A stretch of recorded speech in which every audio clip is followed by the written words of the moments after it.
Hey, what's up? Drew Spider Monkey Lipton here. Thanks for purchasing the cameo. I appreciate it. Great questions you got. Love it. So first one, what's my thought on Jake Paul as a boxer? I personally am a huge fan of what he's done for the sport, him as a boxer himself. I mean, he didn't just train in his backyard. You know, it wasn't just him and his brother and hitting mitts and then was like, oh, I'm going to be a boxer. You know, he went and trained at the best place, trained at American Top Team, and, you know, put in the work, obviously.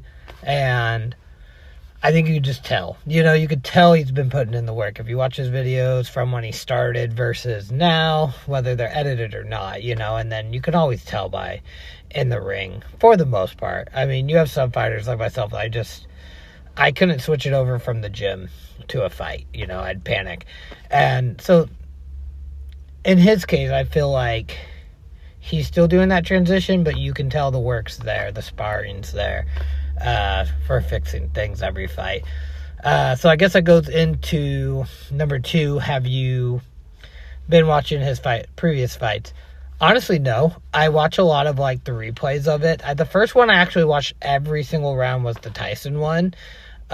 Which you can tell he held back a little bit. I know previous people have said like they felt like other people were holding back on him. And then being a fellow BKFC guy, you know, watched the highlights of the Perry one. That one I felt like he gave his all. You saw a lot of like his tough chin and everything, but I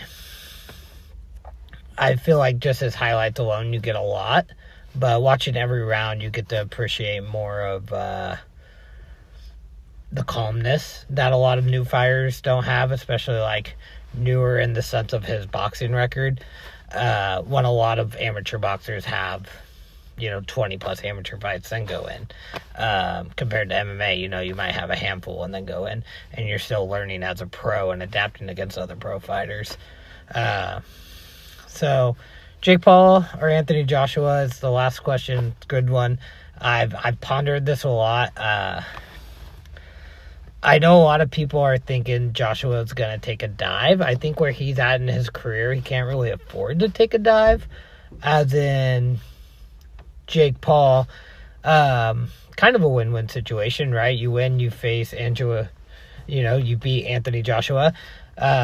You lose, you lost to Anthony Joshua. And people say, oh, it might be the flip side. Not really, because, you know, Joshua beat Paul.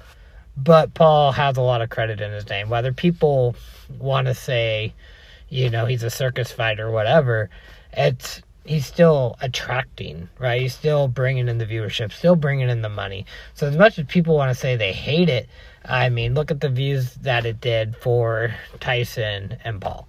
You know, and this is probably going to do quite a bit as well. His name's everywhere. And boxing's always been that sense, you know. Boxing's always been kind of a look at these two monsters fight circus type. So I never really got why people hated that type of stuff when that's really what boxing's always been.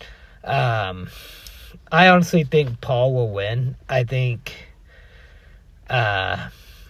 I don't know. I won't go too much into why I think he'll win. I don't think it'll be a dive, but I think there's definitely, like, you have to think of the business side of it, of, like, nothing comes out of this as Joshua comes in and knocks him out in a minute, you know? And so them going to a draw, having a competitive fight, having a split decision, it's going to be more money. I just like Paul. I mean, that's my main reason. Is Joshua probably better everywhere? Footwork, parrying, everything, you know, countering. Oh, yeah. But Paul just has a weird way of making fights competitive with no matter who he's in there with. I mean, look at the Diaz fight. So I'm going to say Paul by decision. Definitely won't be anything other than a decision.